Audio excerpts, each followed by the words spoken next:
Welcome, everyone, to What to Watch Live, the show where we discuss the best in TV and entertainment this week. My name is David, and today I'm joined by my fellow Xfinity editors, fellow baked bean lovers, Scott and Audrey. Hi. We were talking about baked beans 5 seconds before the show started, so I didn't have anything David, else. I'm told you have some beautiful baked bean footage to roll, right? Is that right? I do. Roll that beautiful bean footage. Me and Duke just eating some baked beans. How is everyone today? This is so dumb. Great. Now I'm super hungry. Now I want baked beans as well. I know. On today's show, we'll be joined by actor Channing Tatum and director Reed Carolyn, who are currently promoting their new movie, Dog. We'll take a deep dive into our obsession with Euphoria, explore the outrageous plots of our favorite reality shows, and do a schoolyard pick for our fantasy dodgeball team. But first, as always, we kick things off within the news.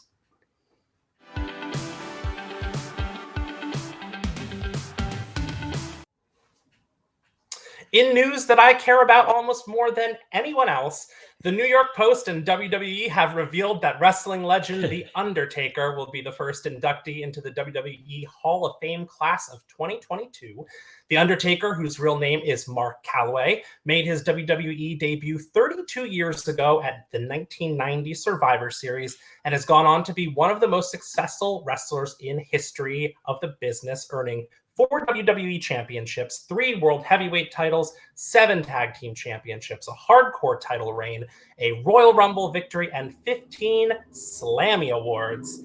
The Undertaker wrestled his final match against AJ Styles at the famously audience-less WrestleMania 36 in March 2020, where he secured his 25th overall WrestleMania victory.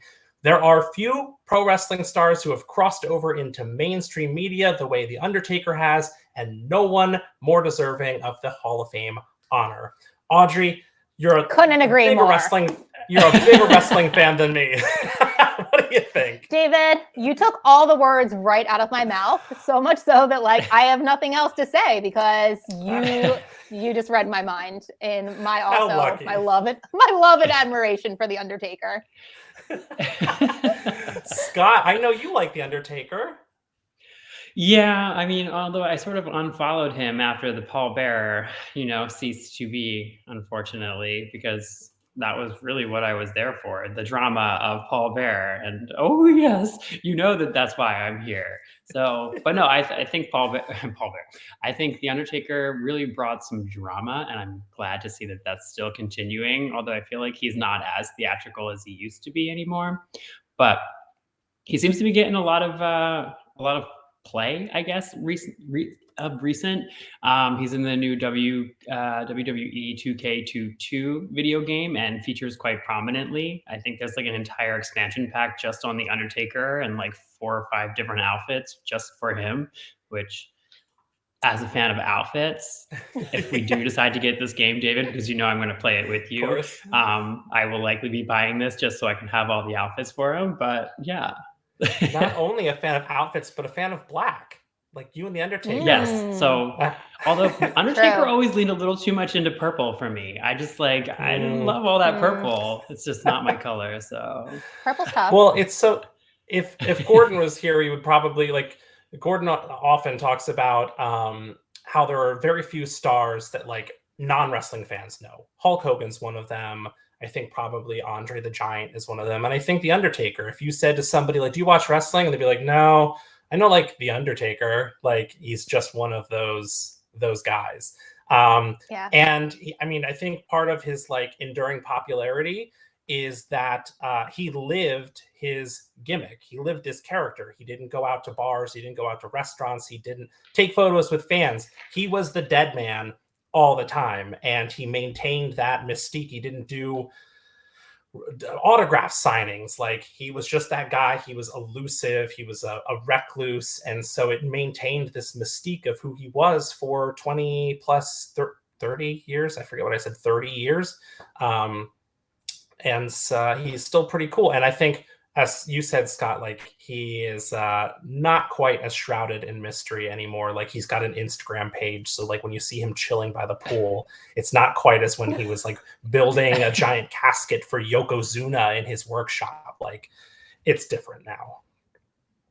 So he's not doing that on Instagram Live? No, he's not. He's chilling out with his wife. And also there were photos of him when Tiger King came out. He was hanging out with Doc Antle, that other dude in Tiger King, like in the pool with tigers at Doc Antle's house. It really kind of didn't help the legacy of The Undertaker. No. Interesting choice. Yeah. Well, you at home and you, Scott and Audrey, can also celebrate The Undertaker's incredible career ahead of his Hall of Fame induction by checking out all the Taker content on Peacock, including the documentaries Undertaker: The Last Ride and Meeting the Undertaker, as well as collections of his greatest matches and, of course, every premium live event ever. And if you don't care about pro wrestling, Netflix announced that Stranger Things Season 4 will be split into 2 volumes, premiering May 27th and July 1st. And Season 5 will be the final season. Now everyone's gotten something out of in the news. There it is. Did it. Great job. Next up, let's see what all the kids are talking about in a segment called Trending.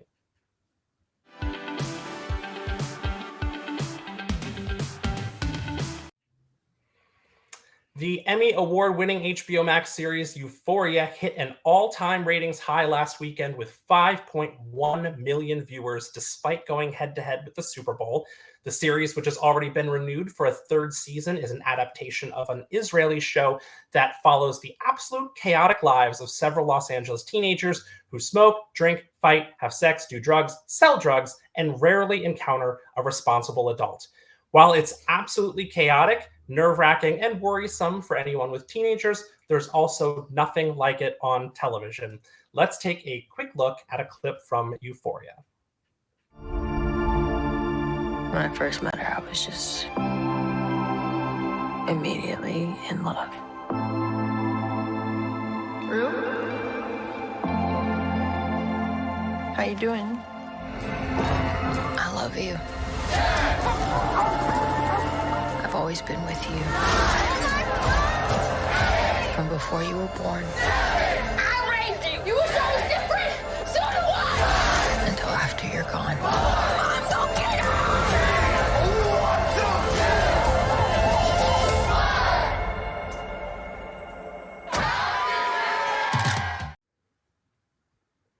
So the three of us are absolutely obsessed with Euphoria.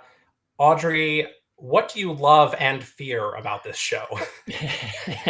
So we were talking about it earlier this week, and like I called it the ultimate stress watch because the past, every episode, but the past couple episodes, like I've literally just been holding my breath and like not even using that as like not a realistic thing, like to the point where I'm like on the edge of my seat, literally holding my breath, literally. Just not knowing what's going to happen next because crazy things just happen on top of crazy things. So it really is super stressful. Add to that I am a parent to a girl who shares a name with the lead character. It hits very close to home. I never made that connection. It didn't even occur to me.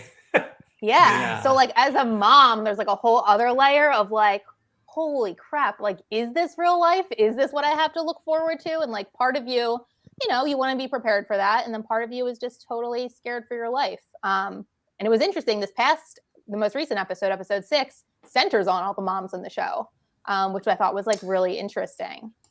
Go ahead. Do you want to say something? Audrey, what has been like the most stressful scene for you? Like out of everything that you've seen so far, like what has been the one thing that's made you be like, this is too much? Have an easy? What is yours? I think it's an easy choice. It's Cassie in the bathtub, I think. Like, so that was really, that was intense. But the last couple minutes of the most recent season, when Rue's mom is on the phone trying to get her into a spot, into rehab, and they're basically saying like, no, we don't have room for her. And she's literally saying like, my daughter is going to die. Like, please help me. And they're just like, sorry, we can't. Like that was like dagger, like straight through your heart as a mom, because like, it's interesting, right? Like Rue's mom is still really trying to save her daughter. Nate's mom is kind of like accepted that he's like beyond repair. Like he is just damaged goods. And she's like, I can't help you. I'm sorry. Like, I don't know what happened, but she's like, you're deeply flawed. She called him deeply like, flawed. Like, oof. eek. Yeah. And then Cassie and Lexi's mom is just like, can you guys just shut up so I can watch like $1 Million Matchmaker or whatever she wants to watch? It was Millionaire Matchmaker. And she's like, she says about Cassie, she needs an exorcism. True. I mean, she's not wrong. Cassie is like really gone off the deep end. So that episode, like really, I thought was super great from like a mom angle, like seeing their also shared like loneliness and like what torment and like what they go through on like the flip side of all the chaos of the kids was really interesting for me. Yeah. So they're like kind of mentioned at the top, but aside from Ruth's mom, like the parents really like where are they? Like Nate spends so much, he's drinking like whiskey at home with his mom. Like Cassie and Lexi's mom are kind of a mess. Like I don't even remember what happened to Fez and little dude's parents. I know he was with his grandmother, took care of them. Yeah, Ashtray. How could you forget Ashtray's name? I mean, yeah, Jules's dad was like the only legit, like actual concerned parent, I feel like, for a long time, but we haven't seen much of him lately. But yeah, those poor moms, man. Moms everywhere. Happy Mother's Day, right? Yeah. But again, like all that said, like I'm not going to stop watching it. And like, I don't think anyone is, because it's so compelling. Like at the same time, it like scares the bejesus out of you, but also is like lures you back in with like the music and how like beautifully shot it is and the stories and everyone is just such an amazing actor. And like most of them aren't even real actors. Like that Angus Cloud who plays Fez was just like pulled off a street in New York, and Hunter Schafer was just like found on Instagram. So like that's equally amazing that they're all so talented. Yeah, and like not to get too far, I don't know how we could get off track because it's all about Euphoria, but you mentioned the music and like the lighting and all that, and I've read that like every scene is so meticulously pieced together, from exactly how the lighting is to the shots to the music. Like it's all very calculated, and you can tell that. Mm-hmm. And I loved in this past episode, as Rue is coming out of that cloud, as she's like finally over her withdrawals, they start playing All For Us again. Like it starts out slow and comes back, and it's like it played full blast when she relapsed at the end of season 1, and now it's coming back in as that cloud is lifting. And I actually have goosebumps thinking about it because it's so clever. Yeah. Scott, I know you obviously are a huge fan too. What do you love about this show, or hate? Yeah, I mean, I love Labyrinth's music. First off, I think he's fantastic. I wish there was more of his music within this new season, and I've said this to you before, but very happy with that. But I think one of the things that really skyrocketed Euphoria to fame was all of the crazy looks and makeup and fashion, and I think that sort of you started to see a bunch more articles pop up around Cassie's 4 a.m. like skincare routine. We saw all of these things on BuzzFeed. It's like how you can do it. And it's like, I'm not sure that this is something we want people to be actively trying to achieve, because it's probably horrible for your skin, and just like nobody is worth that amount of work. And allegedly it would cost you like $600 to have everything that she's using in that space. But I was curious if Audrey or you, David, used anything that Cassie uses within that routine. I mean, I use the Peter Thomas Roth patches, not the cucumber detox ones, but I have the gold ones. Do you have anything that she uses, Audrey? I love an ice roller. That is my jam. Almost to the point where no one cares about this, but I bought my niece like a cosmetic mini fridge for Christmas, because she's like really into skincare, and I keep my ice roller in the fridge downstairs. And like, there's been many a times where I'm like, can I just get a mini beauty fridge and like put it next to my bed so I can just ice roll as I scroll Instagram before I get out of bed? Because that's really my dream scenario at 6 a.m. Not 4. I can't do 4. I have a roller coming for the first time. Actually, it was a part of a Sephora like extra add-on thing that I just recently purchased. So I'm excited about it. I need to roll these puffy bags away because that's like report goals. back. Did Cassie use any? Did Cassie use any Maybelline 3-in-1 liquid foundation from CVS? Because that's what I use for What to Watch Live. Was that on her list? Because that's what I'm rocking. I don't think so, David. I'm gonna guess no. I'm gonna say no. Okay. But I'm curious if you guys, how you feel about the makeup this time around, because I feel like for as much attention as Cassie's routine got, the makeup in season 1 was a lot more interesting, in my opinion, than this current season. Like there was a lot, maybe it's because they were all partying and there was a lot of glitter and like stars and lots of Technicolor stuff. It seems a little bit more muted this time around. Yeah, I feel like the only one who's really like amped up or changed their makeup, well, Jules has like dialed it down a lot. Like she's a lot less like made up, but Lexi, I feel like, is getting like more made up. Like Lexi started off being like pretty plain and unassuming, and now like I feel like she's always rocking a bold lip. She has like her hairs did. So that's been like an interesting shift, I feel. Totally. Yeah, I mean, I miss the sad glitter tears. I know that really became a real big thing after season 1. But yeah, everyone's just kind of like miserable unless you count like Cassie's face mask that's like tear streaked as she's laying in the bathtub clutching her cell phone. Like that's a look, but otherwise, no, we're not seeing the bright glittery looks that we were in season 1. Yeah. Well, speaking of things not quite being as they were in season 1, something Scott and I discussed a few weeks ago on What to Watch Live is how season 2 seems to have shifted away from having really meaningful things to say about drug addiction and body positivity and LGBTQ issues in favor of sort of what feels like gratuitous chaos episode after episode after episode. And one of the clouds that's really hung over the season is reports that that Barbie Ferreira, who was arguably the breakout star of season 1 and plays Kat, butted heads with creator Sam Levinson over the direction of her character. And there's a brand new Daily Beast report that says Barbie walked off the set twice during disputes about her character's direction. And I think it's kind of telling when you watch the show, especially this past week's episode, that her character is almost non-existent, but kind of ridiculous. That scene with her, spoiler, in this diner where she's breaking up with her boyfriend and claiming she has like a brain. It's so bizarre. So weird. And if you look at the way the season, has unfolded so far, she had a prominent spot in episode 1 where she has this ridiculous sex scene with a Dothraki character out of Game of Thrones in the premiere, and then she just disappears. So you could, if you were envisioning this, think that maybe she had a problem with that, hated it as much as I did, and was like, this is ridiculous. Like, look what you built for me in season 1, and then we're doing this. And then she was just written out.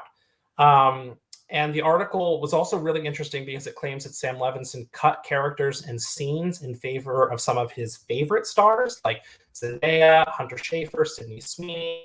And it points out that Cassie's football player boyfriend, Chris, from season 1, isn't even in the show anymore. He was in episode 1 for a moment and then gone. And then the article also claims that Levinson rewrites and writes on the set, and shooting days can last up to 17 hours, which is insane. So it seems like there's a lot of turmoil behind the scenes, and I think we see some of that in the way this season differs from season 1, but I still love it, but it's not quite the same show. Yeah, I actually read the party scene where Fez like knocks out Nate. They filmed that for a full week, like one scene at the party. And they were saying like, it's a party you don't want to be at anymore because it took so long, because he's so particular and just will go and go and go until like, I guess his vision is what he wants it to be. It does sound intense. Yeah. Scott. No, I think that that's fair. I mean, but in his defense, that was a pretty intense. There's a lot going on in that party scene, and it actually spanned quite a huge chunk of the episode and ended with that very particular, lighting situation between Rue and Jules. So I feel like you can see how it would take a little bit of time to do that. But yeah, definitely not a party that I would want to attend. No, it was a great episode, though. And it's wild because, I mean, obviously only so much can fit into an hour episode. And, for as much as you're like, what happened to Kat and why did this breakout character just get buried and rewritten in such a weird way? But then you're watching and you're like, oh my God, watching Rue try to open that Jolly Rancher, brilliant performance in such a small way. Coleman Domingo, every moment he's on the screen as Rue's sponsor in AA or NA, incredible. And Sydney Sweeney just having a breakout performance every single moment she's on the screen is just incredible, whether she's vomiting in a hot tub and being dragged out or screaming, they weren't boyfriend and girlfriend.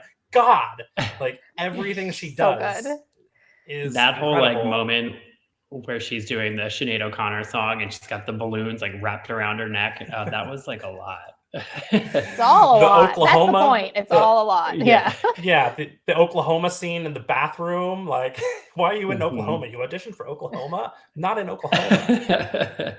But speaking of theater, Lexi's play, I'm so excited for the next episode when people realize they're like, wait, is this about us? Everyone's going to rage and hate her so much. McSteamy had a really great season. I mean, there's a lot to love, but also some really weird choices, and you just hope that, I don't know, it doesn't implode on itself and become almost a parody of Euphoria. Yeah. It's great. The last thing I just want to end on, I read that I thought was so interesting. Someone described it as a constellation of chaos. And I was like, that's so smart, because it is. There's all these offshoots and everything is chaos, but it's so many branches and connections and so many people. I really like that. Yeah. I just want them to be happy. Maybe some people, there's no way they're all going to be happy. Yeah, I was going to say, I don't think this is going to end well for most of them. I know. No, as long as it doesn't end well for Nate, that's all I care about. Somehow, one of the greatest villains on television, he's awful. Yeah. Well, Yeah, if we've enticed you to watch Euphoria and you've never seen it, just say Euphoria into your voice remote to catch up.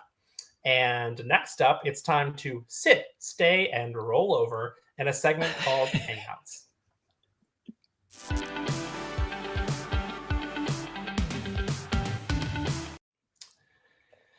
In theaters today, Channing Tatum stars as an Army Ranger tasked with escorting a dog named Lulu to her handler's funeral in an all-new comedy entitled Dog. Our very own Scott had the chance to sit down with Channing and co-director Reed Carolyn for an episode of Xfinity Hangouts. Scott, tell us more about this interview. Totally. I was very, very fortunate to have a chance to bro down with Channing and Reed, about their new film Dog. And by bro down, I obviously mean ask a whole bunch of gay questions about things like dodgeball, iced coffee, and Crocs. We have a clip here, so let's take a look. And my body back into a good place? I need to get back in the game, sir. You want to get back in the game? Prove it. Sergeant Rodriguez was a legend. Family funeral Sunday outside of Nogales. They want his dog at the funeral. You do this, and you're back in the game. She won't work with anyone. 1 minute she's good, the next minute she's sending 3 guys to the ER. What's up, dog? And you're gonna go on a little road trip. Easy. What are y'all so scared of? Smell it out, big time. What is your deal, man? Maybe just take the crazy down 1 notch. Hey! No!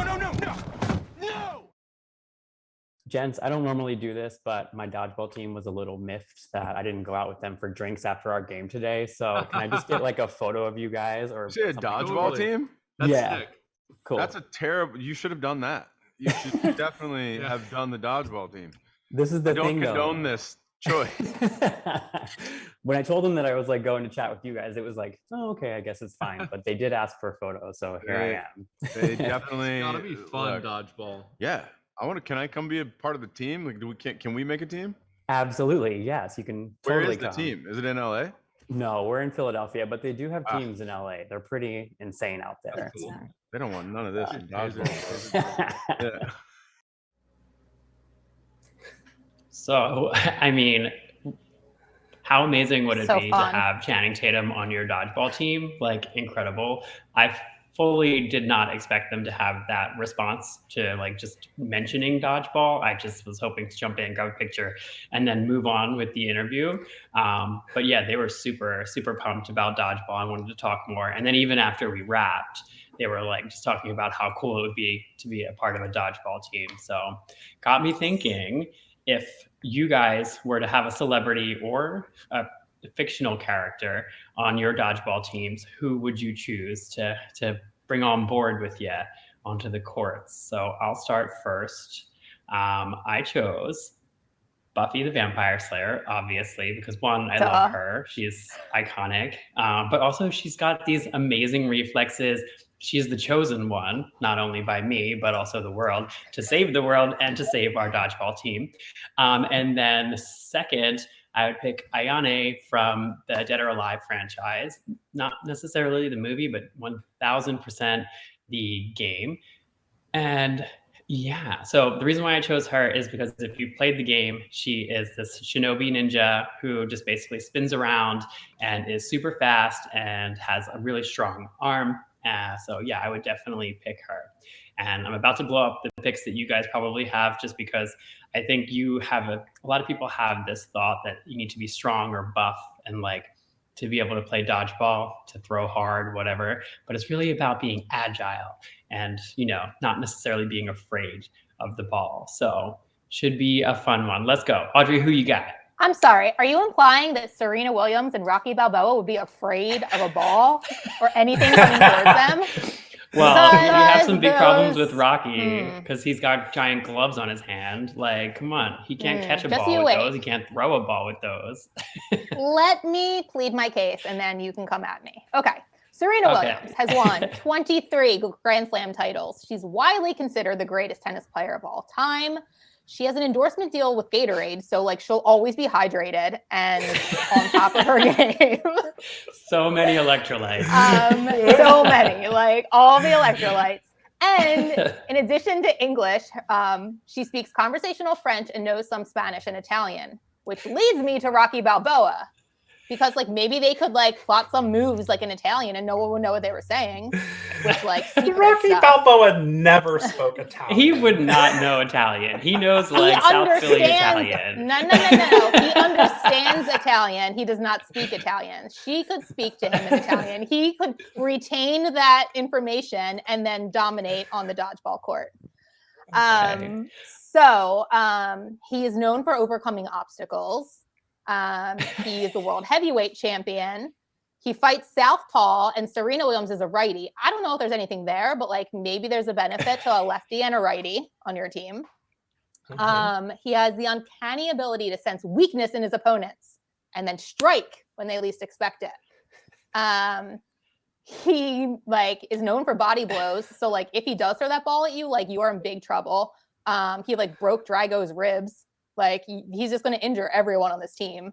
And then, I mean, like, yeah, that's all I have to say. That's really, he'll take his gloves off, Scott. He doesn't need to play with his boxing Here's how I see your team going. Serena's just there throwing the ball up in the air because she's not used to throwing a ball forward. And then you've got Rocky who just, have you ever seen him throw a ball full stop? No. You've never, like, he just, no. Have you ever seen Santa? But like, no, you believe. So... Actually, I have at the mall. Oh, okay. Did you just do the old "Have you ever seen $1 million? Just because you haven't seen it doesn't mean it doesn't exist" line from the Santa Claus? Yeah. I'm here for your Serena choice. I don't necessarily get on board with Rocky. I don't think he's. Oh my God, he's so scrappy. He's trained his entire life for this dodgeball team. He's ready. Give him a chance, Scott. Put him in. Put him in, coach. He's ready to play.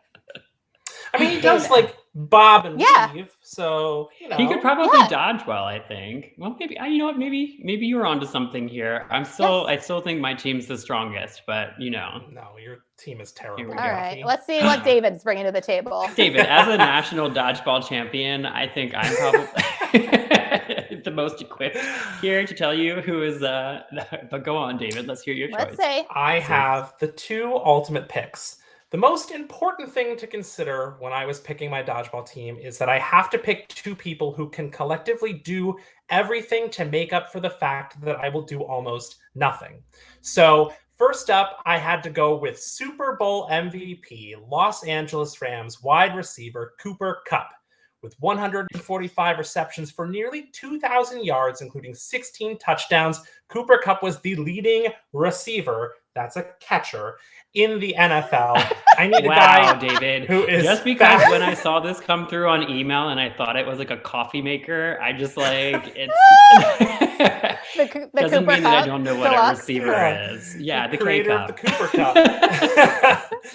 So I need a guy who's fast, agile, and can catch the ball to bring me back into the game over and over again, because I will be eliminated many times.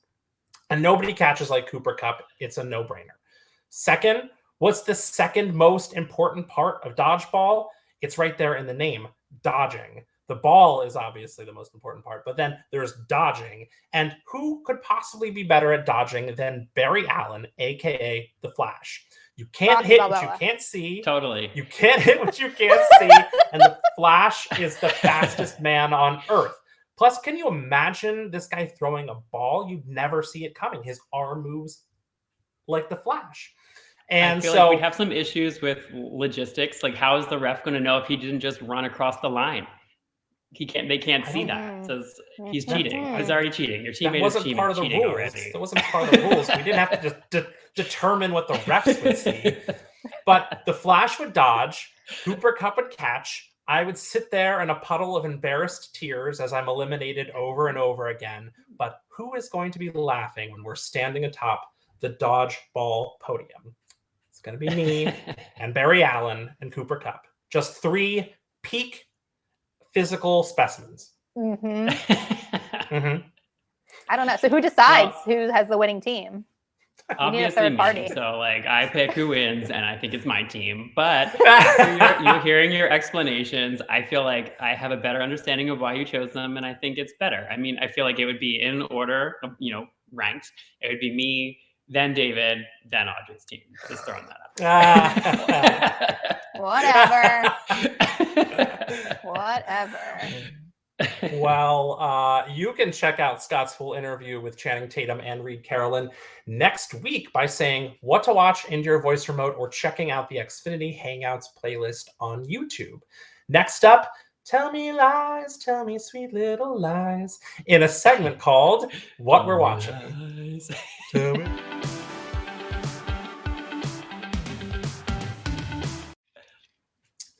If you think the storylines in Euphoria are unbelievable, wait until you check out a little thing called reality TV. From Netflix's Love is Blind to TLC's 90 Day Fiancé the Other Way to Bravo's Below Deck Sailing Yacht, Audrey, Scott, and I are currently embedded in our own favorite reality TV universes and decided to challenge each other to a little game of two truths and a lie. The game is simple. We've chosen 3 storylines from our current reality TV obsession. 2 are true, 1 is a lie. Can you tell fake real reality from fake reality? Let's find out. Audrey, you are up first. Okay, let's see. Okay, I'm just going to. All right, so here we are, 90 Day Fiancé, before the 90 days. People are traveling around the world, so like meet the love of their life, test it out, see if they want to get this visa, see if they want to get married. Okay, so Gino never takes his baseball hat off. Never. Not even in bed. Maybe not even in the shower. True? Lie? We'll see. Mike farted the first time he met Jimena. Didn't think twice about it. She was less than thrilled. Traveled around the world to meet the love of his life. Farted. Didn't care. Memphis absolutely refused to try mango while on her trip to Tunisia because she claimed it smells like gasoline. Oh, Which man. of these is a lie, my friends? I want to say, I don't know, the hat one sort of reminds me of the never nude thing. But I don't, I want to say mango. I think the mango is the lie. I absolutely think that dude probably farted in front of his. No, I've watched this show, not this season, but like, no. That's my feeling. Final answer. I'm gonna go with my pick. Yeah, the first one. All right, drum roll, please. David. Mango. Yes, I totally made that up. I don't know where I got mango or gasoline. But to Scott's point, Gino, dude, he never takes his hat off because, like, you know, he's insecure about the state of the hair on his head, understandably so. To the point where he got in a fight with his girlfriend. She knew what would hurt him most in the world was like de-hatting him. So she like ripped his hat off for all to see. With lightning speed, similar to the Flash, he whips out another hat and places it atop his head. So like so quickly that like you might not have even seen his bald head. It was the most impressive thing I've seen on reality TV in like so long. So if for no other reason, like tune in for that. Speaking of agility, like dude was like, boom, like new hat. That's impressive. True. Yeah. All right. Who's up next? Oh, it's me. David is up next, I believe. Okay. So I've been watching Love is Blind on Netflix. I'm totally obsessed. I talked about it on last week's show. It's this thing where singles meet and go on dates in pods and don't get to see each other until they've actually become engaged. So they go on series of dates, have no idea what each other look like, get engaged based on personality alone, then see each other. It's incredible. 3 new episodes just dropped today. And Audrey, I know you've watched it, so you know the answers. So it's really just down to Scott. No, not necessarily true. Like, I don't even know what I ate for dinner last night. Like, I have zero like memory. So like there's a good chance I get this wrong. So first of these is a male suitor asks his blind date if she is small enough to carry on his shoulders, which would technically break the rules because you're not supposed to know anything about what they look like. Number 2, a female suitor realizes she's distantly related to her date while discussing their families. Because you can't see them, so you'd have no idea, and you'd find out, oh, we both have an Uncle Ben. And finally, a male suitor calls his blind date by the wrong name, inadvertently revealing that he's been two-timing her. Because all you hear is voices, so you have to go by just voices alone. Okay, I do know the answer. So, Scott, this is all on you. I'm going with number 2. I'm going to go ahead and say that it's going to be really, really hard to pinpoint the fact that you've got the same family member. I think just, I don't know how you would come across that in a conversation. Well, you were far too clever for me then, Scott, because number 2 is the lie. Number 1, there is a guy named Shake who immediately asked every one of his dates, like, what do you look like? Or what's your hair like? How tiny are you? How tiny? Yeah. And he's like, could I hold you on my shoulders? Which was just a like really sleazy way of finding out how much she weighed. This dude is so superficial. And then you kind of come to like him and then you hate him all over again. It's really wild. And then the guy who calls his blind date by the wrong name, Shane, is this year's Barnett. If you've watched season 1, he's awful. And he comes in and he's like, Shayna. And he goes, hey there, Shayna, what are you wearing? And he was actually talking to Julie, who Julie thought he was like, she was the one and only. And then he comes in and reveals that he's been talking to Shayna because the girls all know each other. So he's a piece of work. Sure is. Tricky. I'm very excited to watch the new episodes. I know. The new episodes, they move in together into apartments. And so we get to see how they live together. That's when like things really started to fall apart last season. So fingers crossed for some fireworks. Fingers crossed they all fall apart again. Scott, hit us with your truths and lie. Sure thing. So I'm here to talk to you about Below Deck. So these truths and lies are from all of the Below Decks. So it's going to be Below Deck, Below Deck Med, Below Deck Sailing Yacht, and soon we'll have Below Deck Down Under, but nothing to report about right at the moment. So my truths or lies, here we go. 1, a deckhand was yanked overboard when his ankle became tangled in a rope. He was pulled under and dragged behind the boat for over a minute and needed to be resuscitated. Number 2, a crew member put in her resignation by stripping off her clothes and jumping ship, literally. Or 3, charter guests were so upset with their pub-style nachos they received because they were made with prepackaged cheese, canned corn, and jarred salsa that the chef was immediately fired the next day. What do we got? I think number 2 is a lie.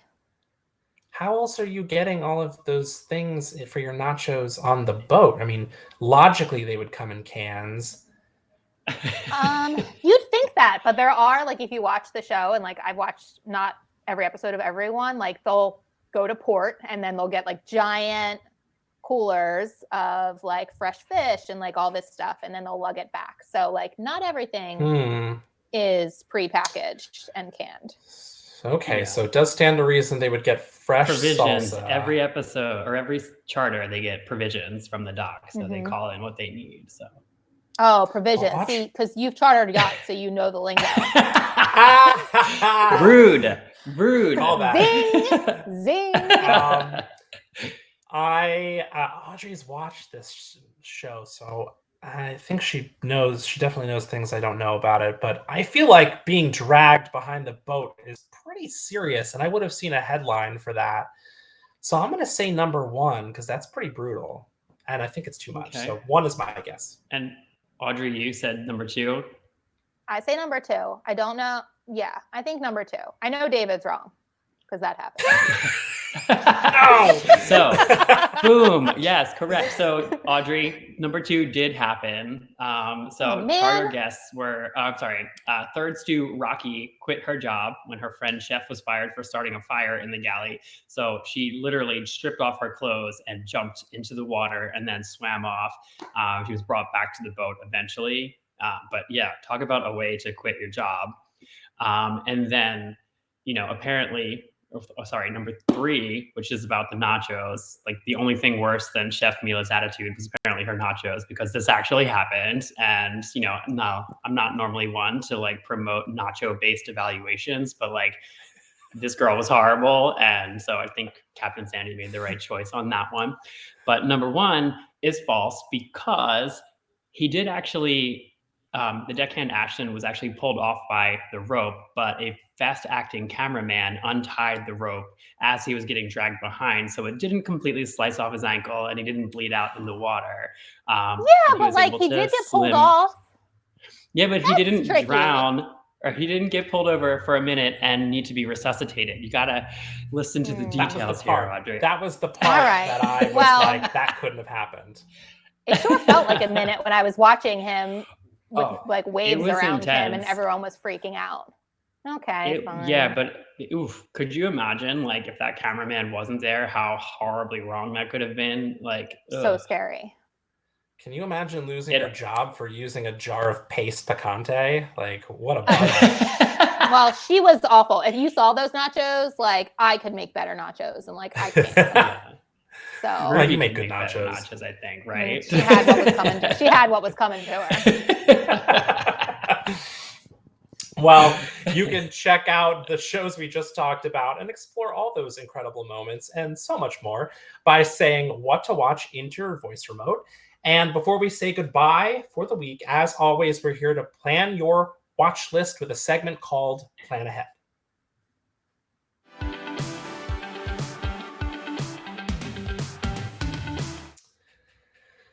In this week's premieres, we welcome back a marvelous stand-up comedian, our favorite snarky bounty hunter, and Simon Cowell Extreme. Audrey is here to tell us all about it.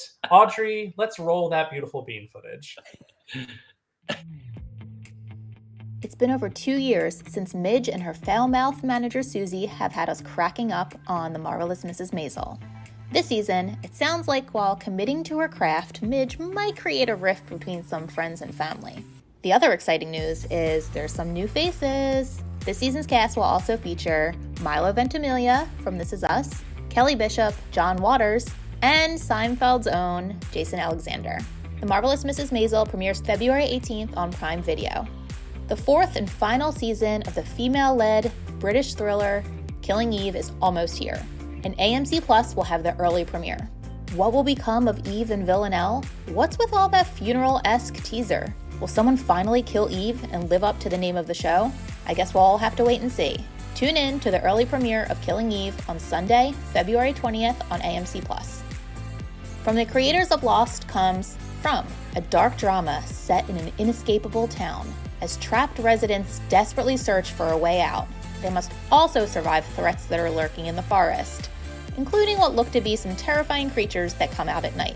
The horror series From premieres on Epix. If you love the original America's Got Talent, and you also love money, have I got a show for you.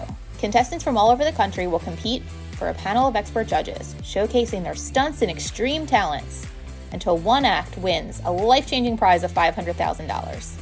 With Simon Cowell, Travis Pastrana, Nikki Bella, and Terry Crews as judges, you can bet this is going to be a wild ride. America's Got Talent Extreme premieres Monday, February 21st on NBC. There is a ton of buzz around the 5th season of FX's Snowfall, calling it maybe the best season yet. Snowfall also released a photo on its Instagram page confirming that Scully, who appeared to have died in a fight at the end of last season, is actually alive. And if those two nuggets aren't enough to get you to tune in, I just can't help you. Everyone, check out Snowfall premiere Wednesday, February 23rd on FX.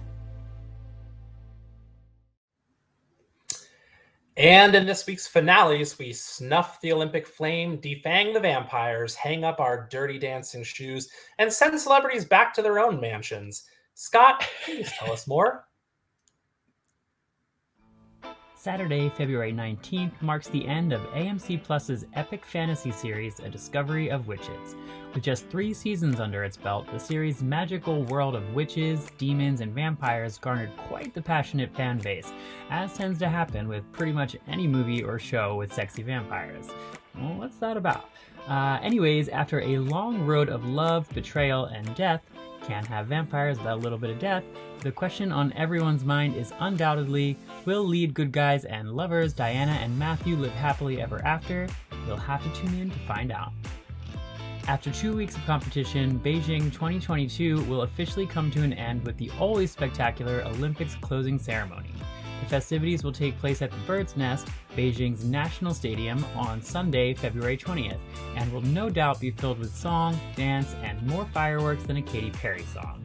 Keeping traditions alive, the Olympic flag will be passed on to the mayors of the Italian cities of Milan and Cortina d'Ampezzo, the hosts of the upcoming 2026 Olympic Winter Games.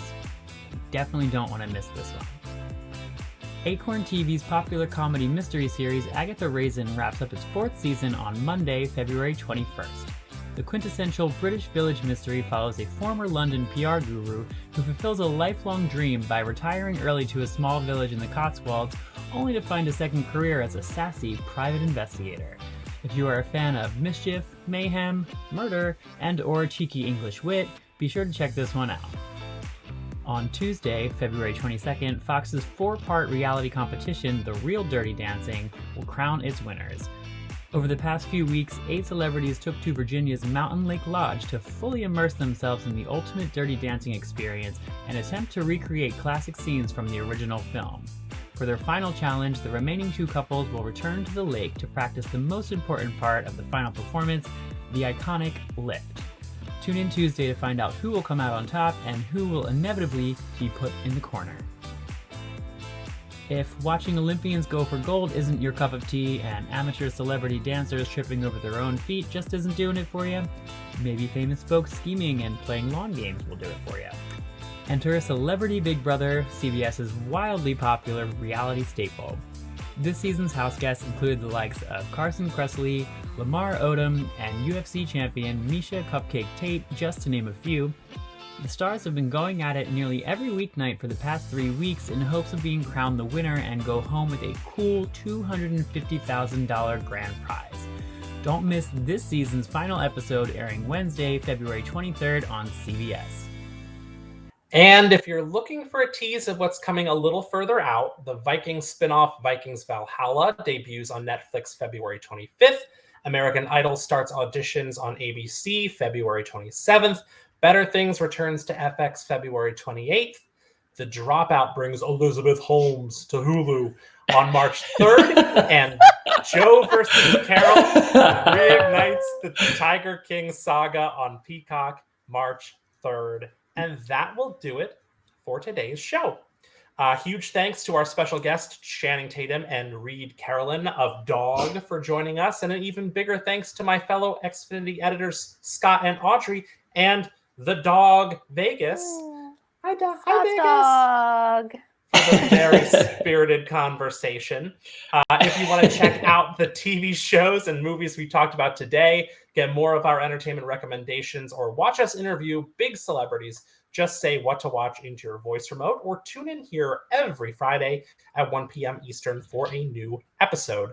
My name is David. Thank you for joining us on What to Watch Live. Bye. Bye. See ya.